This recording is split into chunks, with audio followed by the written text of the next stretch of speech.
दिसंबर की वो रात, दिल्ली की ठंडी हवाएं जैसे किसी अनजाने डर का संकेत दे रही थी।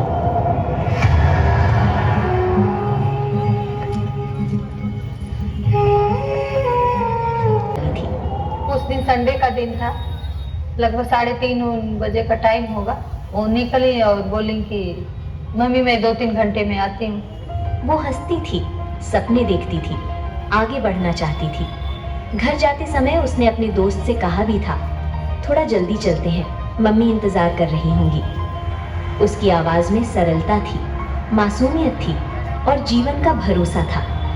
लेकिन किस्मत की सड़क पर उसकी बस मौत की ओर मुड़ चुकी थी।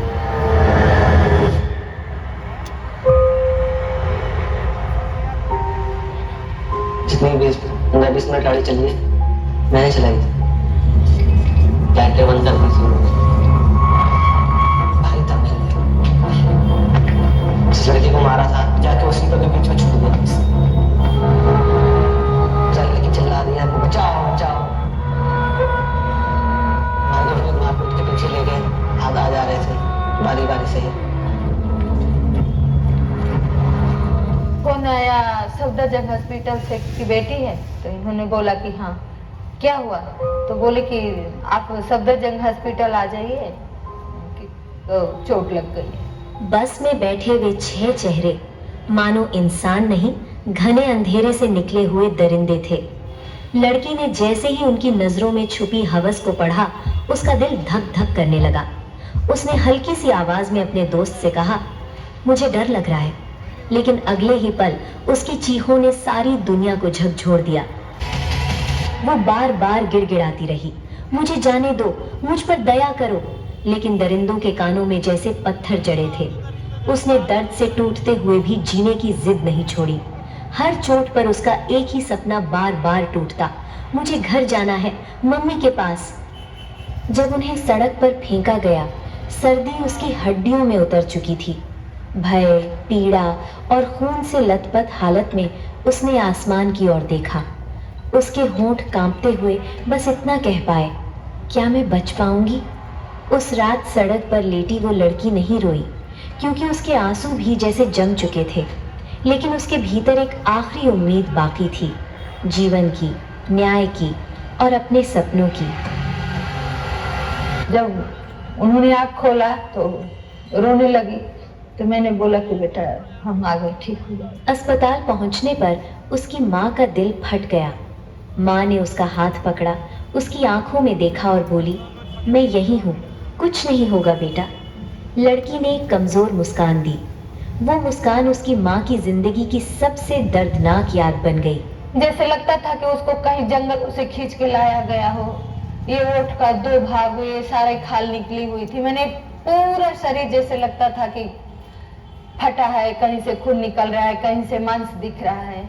डॉक्टर हर दिन कहते, वो लड़ रही है, और वो सच में लड़ रही थी, हर सांस में, हर धड़कन में, हर उम्मीद में।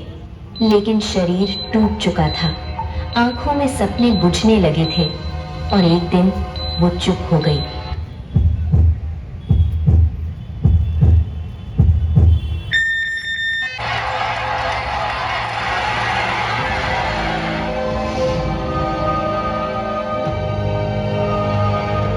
निर्भया के साथ इतना हीनियस क्राइम हुआ तो मैंने डिसाइड कर लिया कि इतनी दरिंदगी कोई कैसे सहन कर सकता है। ये समाज, ये देश, ये सिस्टम, तो क्यों नहीं, अगर मैं एडवोकेट हूँ, एज ए सिटीजन, मैं इस बेटी के लिए खड़ी हूँ और उनके पेरेंट्स के साथ में खड़ी हूँ।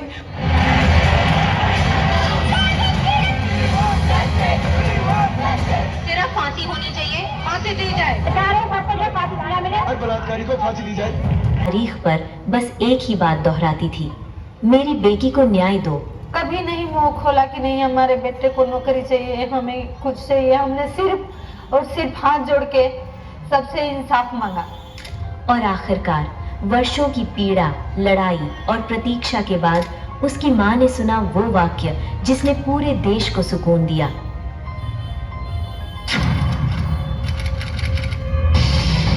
पूरे 1 घंटे की सुनवाई के बाद सुप्रीम कोर्ट ने भी हाई कोर्ट की तरह फांसी डालने से साफ मना कर दिया, और इसके साथ ही निर्भया के 4 गुनहगारों की जिंदगी की उम्मीद पूरी तरह से अब खत्म हो गई। फांसी में अब बस 2 घंटे का वक्त बचा था।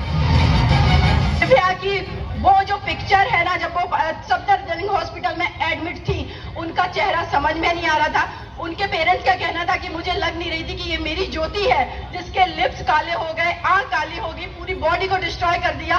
वो नजारा आज फिर एक बार आंखों के सामने गूंजा कि जिस पेन से वो ज्योति गुजरी थी, हमने उस तरीके का पेन तो उन कन्विक्टेड को ना कोर्ट ने दिया ना हमने दिया। जो ड्यू प्रोसेस ऑफ लॉ है, प्रोसेस के थ्रू जाकर के उन्होंने जो क्राइम किया, उस क्राइम की इनको सजा दी गई है। लेकिन फिर भी मैं कहूंगी कि हमारे देश में और दूसरी निर्भया ना बने। फाइनली आज अब उनको फांसी पे लटकाया जाएगा। आज का सूरज हमारे देश के बच्चियों के नाम, हमारे निर्भया के नाम। दोषियों को फांसी दी जाएगी। न्याय मिला, लेकिन उसकी गोद हमेशा के लिए खाली रह गई।